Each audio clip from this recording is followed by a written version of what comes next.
Alright, so I guess this is the first look at this. I've been playing it now for a good couple hours. It took me a while to figure out how to actually play, but once I really got into it, it's pretty simple. First of all, you have a little training thing here. It runs you through how to do everything. However, it's really simple. It takes a couple seconds, and you kind of have to figure everything out on your own anyway. Personally, I just try to play around with stuff until I figured it out.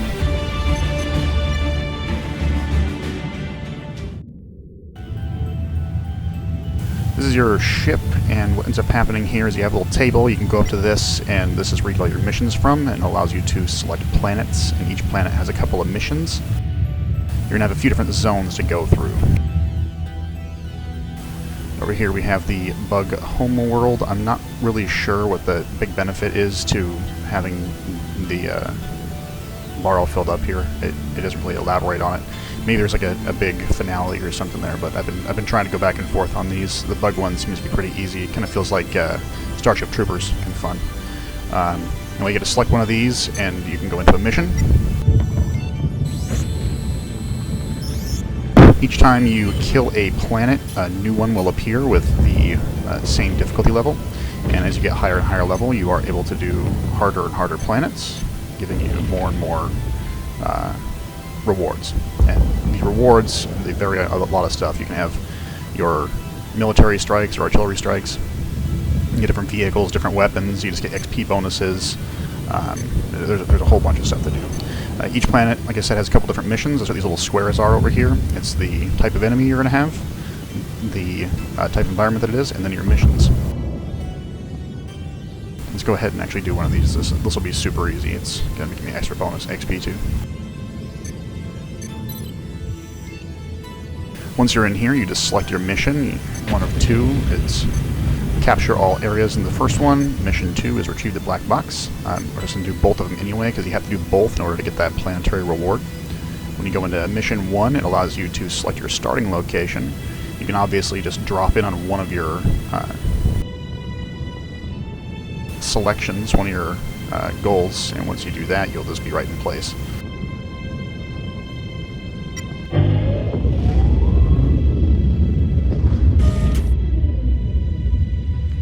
Now, once you've selected a mission, you can still go and mess with your inventory if you want to upgrade something over here at the armory. We'll talk about that more in a different video.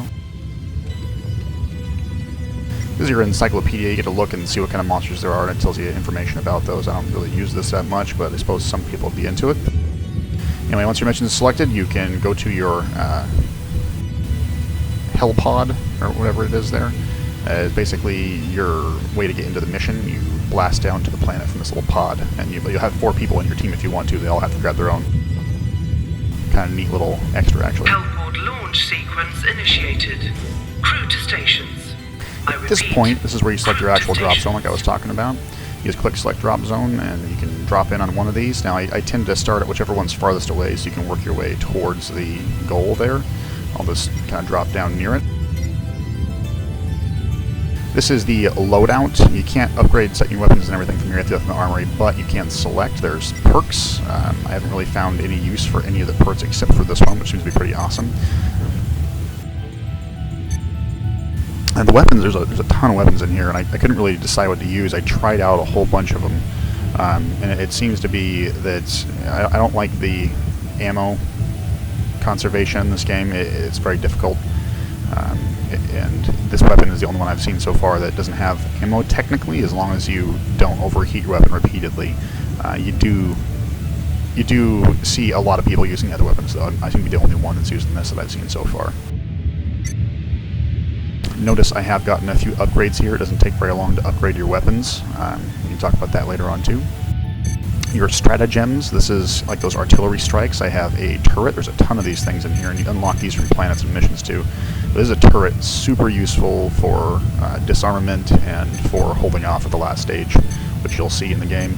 I haven't really had to use this yet, but I'm keeping it so I can use it every once in a while and try to be used to it. This is an artillery strike to kill heavy armor, since I don't really have anything else to do so. This is a little drone that follows you around, and it shoots for you. It's automatic, and I like having that little auto turret just in case I, screw up or something. This, of course, is how you resupply ammo and such, and it's very useful to play in for PvE, or for, not PvE, PvP, but for multiplayer. everybody drops these down, and then you can pick up more ammo. It's kind of clutch in most situations. Mission commencing. Alright, so this should be pretty simple. This is a very easy mission. There's not a whole lot to it. They get a lot more complicated, and you get a lot more objectives later on in the harder difficulties. You see I'm already capturing here. When you pull up your map, you can see there's enemies coming.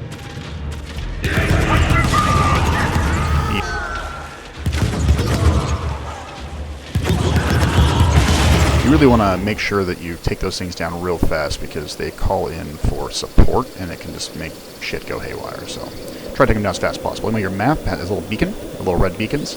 They tell you when enemies are close and where they're at. That little red dot that's right there. So it's basically proximity like sonar or something like that. As you can see, this is actually how you call those artillery strikes. You hold whatever key you have it bound to, and you just follow the command prompts.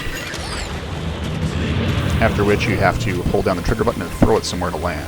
Defense drop incoming. It's really funny because you can get killed by these things, and when I first jumped into a game, everybody killed each other with dropping items and stuff at each other.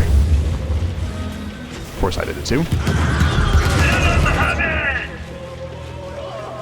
This here is the turret.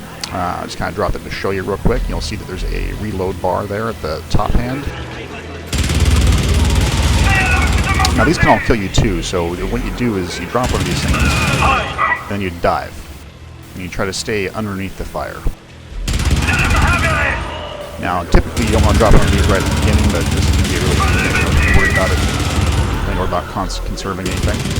Now what I am going to drop at the very beginning though, that little drone. Now it just follows you around for the entire match. It's very useful. They have drones that heal as well. There's a whole bunch of stuff you can get.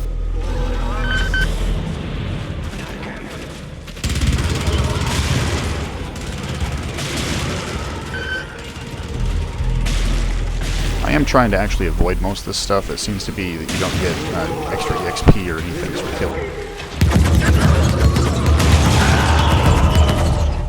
At least not that I can tell. And even if it is, it's not that much. Ah, fantastic. Samples. You get as many of those as you can. You end up getting perk points to level things up.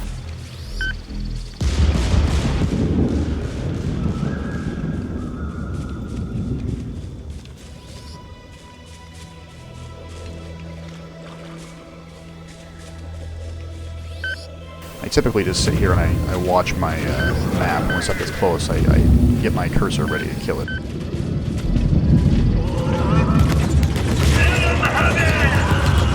And each unit's a little bit different. Those big heavy, well not really heavy, but the armored guys there in the middle, I try to kill those first because those are the ones that are scouts. They sound an alarm and a bunch of heavier enemies come in.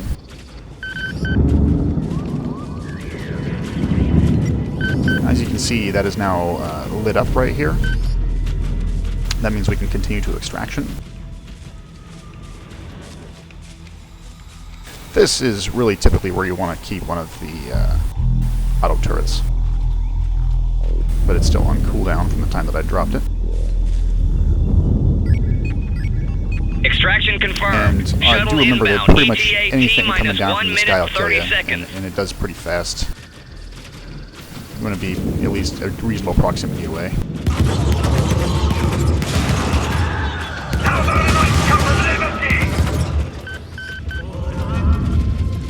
This is kind of like a last stand situation. You call for it, and then enemies start showing up a little bit heavier than normal. That's why you want to keep one of your turrets or something like that ready. ETA T minus 1 minute. Defensive equipment inbound. Let's just see how this works here. He's going to call for backup. And there it is. A bunch of stuff starts showing up to kill you. And do keep in mind, you can actually kill your own turret. Friendly fire is a hazard in this game. Seems to be one of the major mechanics. Hold out. T minus 30 seconds.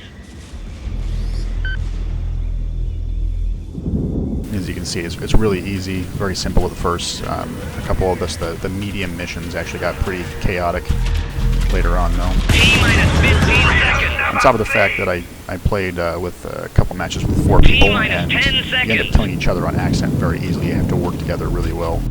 And what I think is actually how it goes here is, I'm assuming anyway, hopefully I'm not wrong, the later missions that are very difficult require a lot more firepower. And all you do is run up to your ship once it lands, and you are done.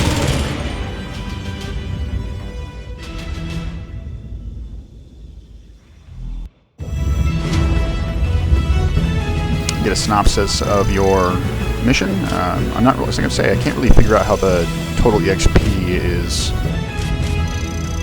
calculated. I tried looking it up, but I didn't spend too much time. I'm sure I could figure it out if I actually really tried, but it just seems that the higher level of the mission, the more EXP you get. And you obviously want to complete all of your goals inside as well.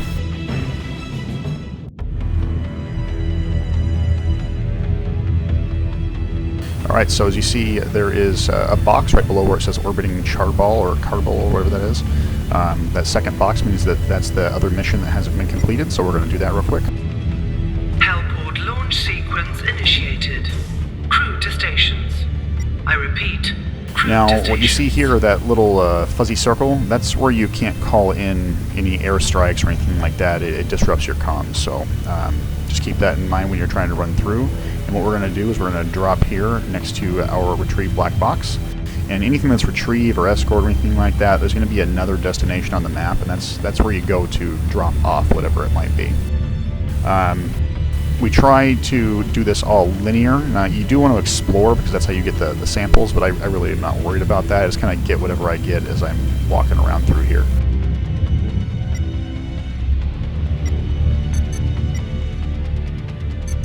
Commencing mission.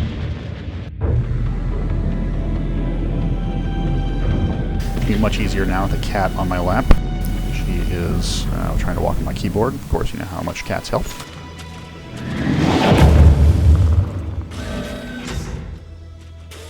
And what I'm going to do here is I'm going to immediately get my drone.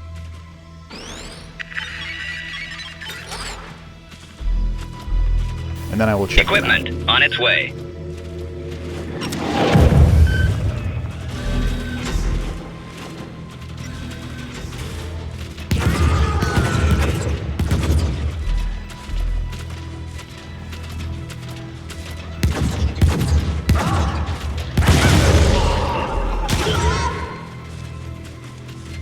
Now once you pick up something, you're not going to be able to hold your primary weapon, so be prepared to have a drop-off in DPS, and if you have a weapon that's like short range or something like that, you want to be aware of that.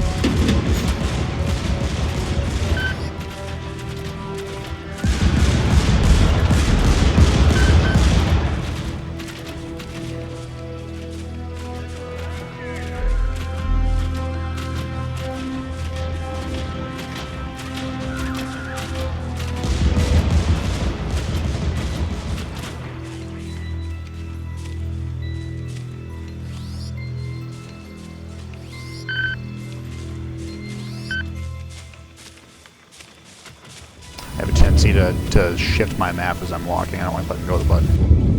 Voice controls aren't like they were, but there they are. Reloading!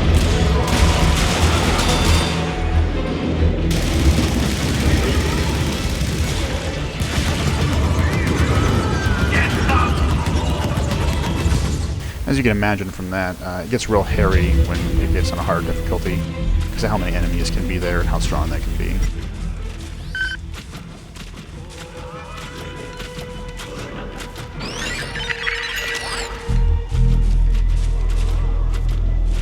Defensive stratagem incoming. Extraction confirmed. Shuttle inbound. When you drop that thing, you want to make sure that you drop turrets and stuff in an open area. That way, they're going to be able to shoot in all directions. And especially when you're playing multiplayer, I typically just stand back to back with somebody. You know, everybody just kind of knows to do that. It's common sense.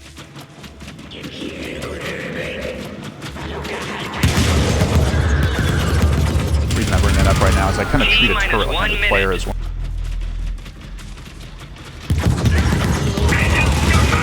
I just put my back to it or a side to it, and I shift directions. Again, I'm a total noob though, so who knows? Maybe I'm totally wrong.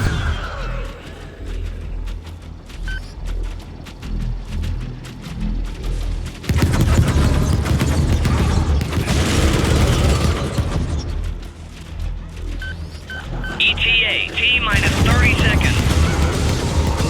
Not really sure how the spawning system works either. Sometimes they don't spawn at all from behind, sometimes tons of them do.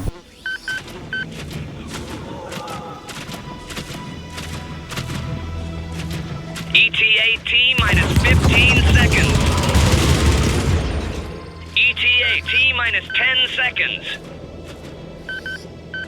ETA, T-minus 5 seconds. Depending on the weapon, the range, you actually can shoot like way out, Shuttle catch a lot of arriving. stuff, and it'll be out of vision.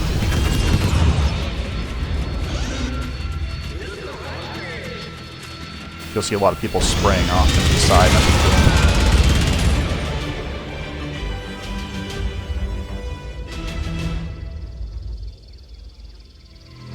And we're about to get our mission rewards here.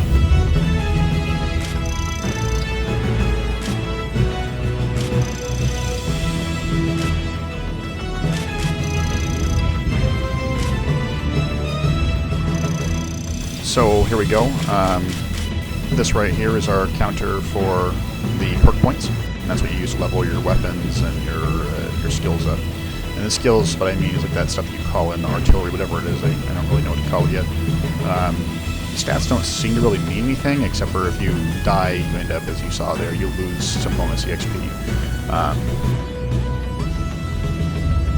We're about to get our mission reward for the entire planet being completed. And when you do that, you also get influence points, and influence points is that yellow bar here. Now you can see it's almost filled up. I'm kind of curious as to what really happens. I don't want to look it up and spoil it for myself. This is just me kind of piecing shit together by myself. And that's the reward I was talking about. This is when you would get your weapon, your artillery, whatever that is, or our XP bonus here. And that's it. You know, I hopped in, I played around. I don't really see a point in talking to these guys much, but you can level up weapons and abilities here, and you basically just go right into action, and that's all there is to it. It's a real simple game, not a whole lot to it at all, and it's really fun for some reason. It's very addictive. Anyway, hope this helps some of you new guys out just messing around. I didn't want to give away too much stuff, so not a whole lot of spoilers or anything.